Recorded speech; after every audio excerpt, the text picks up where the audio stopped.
ERA. He's challenging hitters and avoiding barrels of the bat, and a swing and a miss struck him out with a curve. Ashcraft comes right after Michael Busch. 1 out. That ball is one of those that looked like. Welcome, baseball fanatics, to Baseball Extra.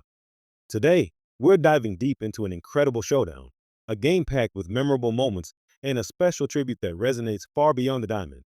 You think you know every twist and turn of a rivalry game? Think again. We're breaking down a pitching masterclass, clutch hitting, and defensive gems that kept us on the edge of our seats. Get ready, because this isn't just a game recap. It's a journey through the heart of Major League Baseball. Don't miss a single pitch, because this is Baseball Extra. What an atmosphere it was. We're here in Pittsburgh on a truly special occasion, Roberto Clemente Day. It's an honor to celebrate one of the absolute titans of Major League Baseball history, not just for his incredible skills on the field, but for his profound humanitarian spirit off it. Every year, players across the league feel the significance of this day, serving as a powerful reminder of the values that truly matter, both in sports and in life. The spirit of Roberto Clemente absolutely permeated PNC Park tonight. And speaking of rising stars, a huge congratulations to Paul Skenes, who was announced as the Pittsburgh Pirates Roberto Clemente Award nominee. What an incredible recognition for Paul, acknowledging his contributions both on the field and in the community. He was rightfully honored on the field, right alongside Roberto Clemente's own son, Luis, in a truly moving ceremony. Moments like these remind us why we love this game, celebrating not just athletic prowess, but character and heart. Now, let's talk about the action that unfolded between the Chicago Cubs and our Pittsburgh Pirates.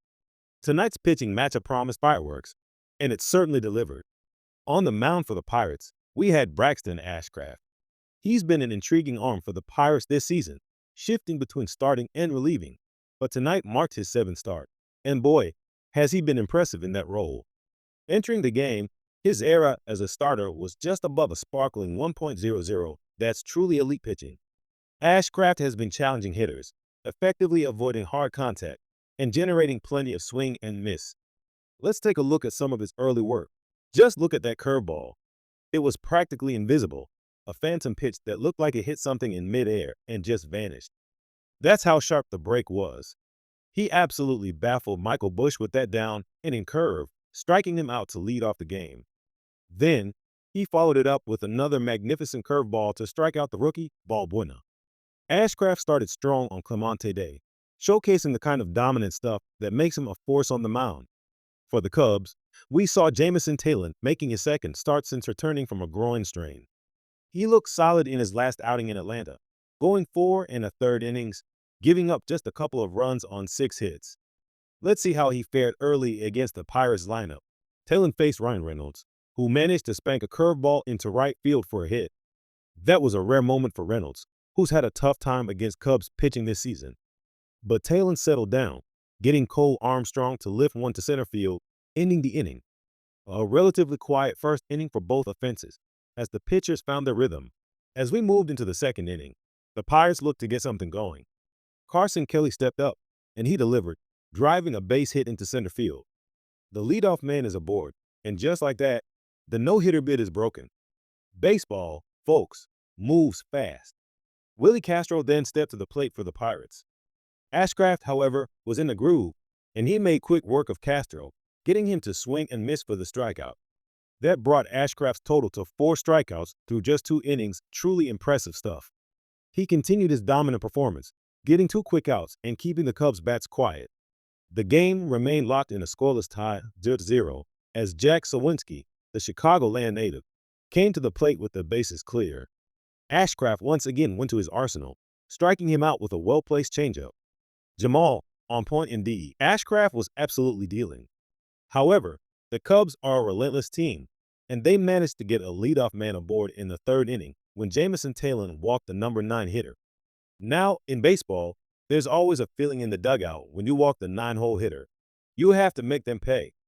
And the Cubs certainly tried to.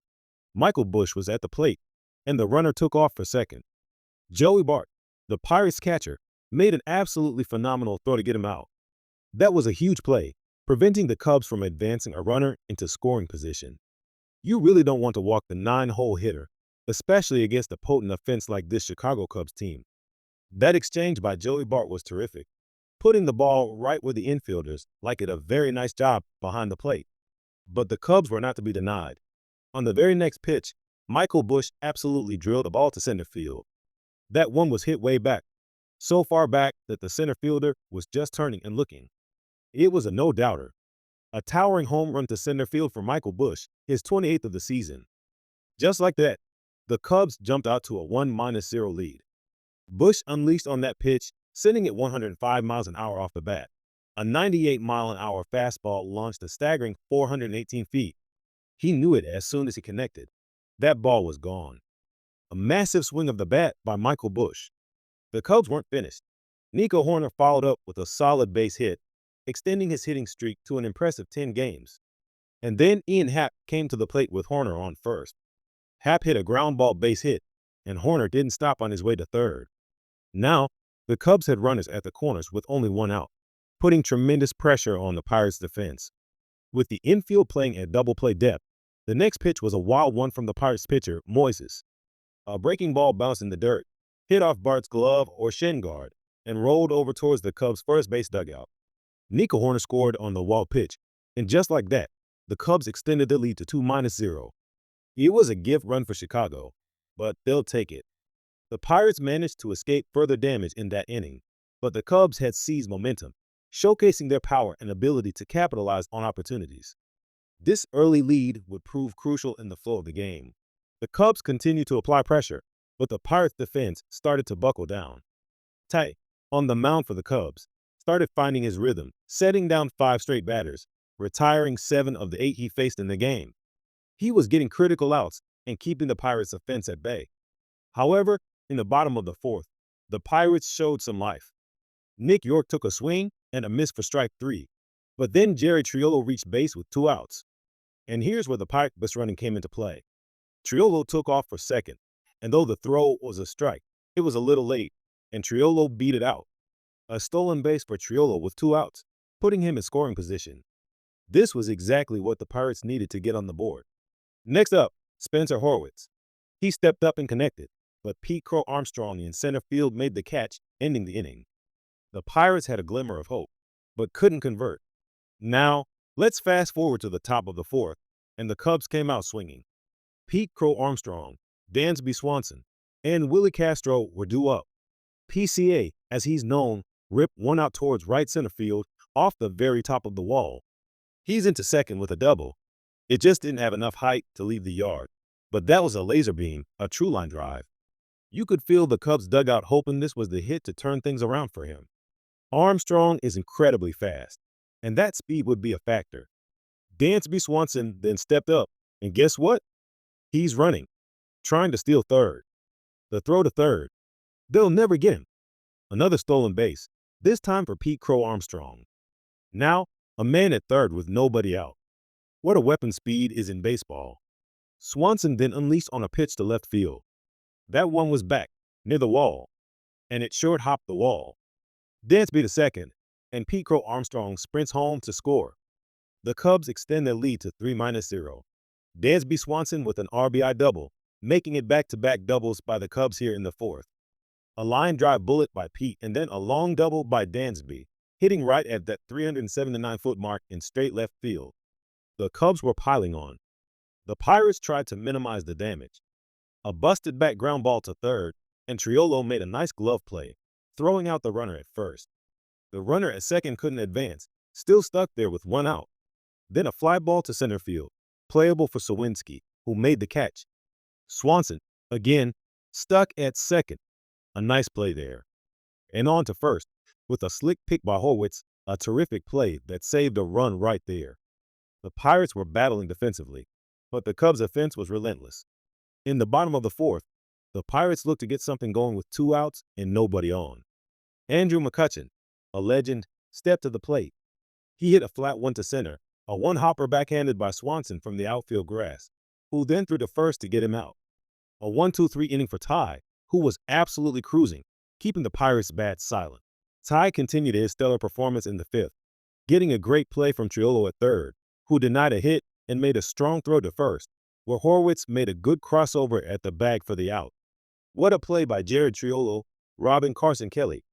The Pirates' defense was stepping up, but the Cubs were about to unleash another powerful blow.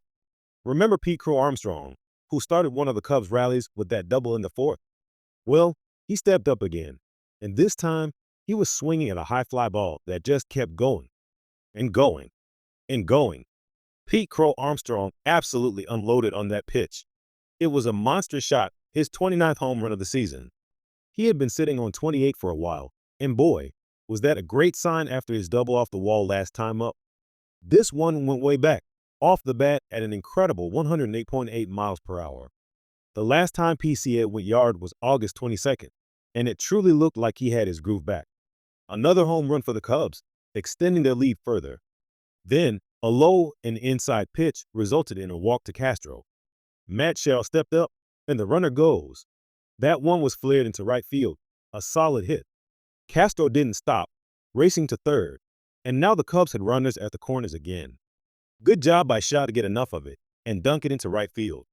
Michael Busch came to the plate next, hitting a bouncing ball to first. Horwitz gloved it cleanly and took it to the bag for the final out. The Cubs stranded 2 runners, but they got another crucial run on the Crow Armstrong home run. The score now stood at 4-0. With 2 men on and 2 outs, Tommy Pham, a dangerous hitter, came to the plate. He was hitting a remarkable 333 with runners in scoring position, and the Pirates pitcher had to bear down.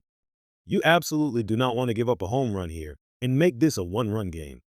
A good meeting ensued on the mound, with the Cubs pitching coach heading out to give their pitcher, Moore, a little breather, a moment to reset in a high-pressure situation. But the Pirates managed to escape the jam. Shaw scooped up a ground ball at third, stepped on the bag, and got the out, ending the inning. What a relief for the Pirates, preventing further damage. Jamison Taylor, for the Cubs, was through for the night.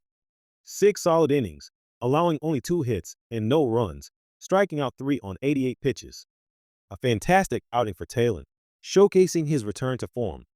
In the 7th, the Pirates brought in Michael, fresh off the injured list. He started the inning with a walk, putting a runner on first. Later in the inning, with 2 outs, Joey Bart came to the plate. Michael then issued another walk, his second of the inning, to Soroka.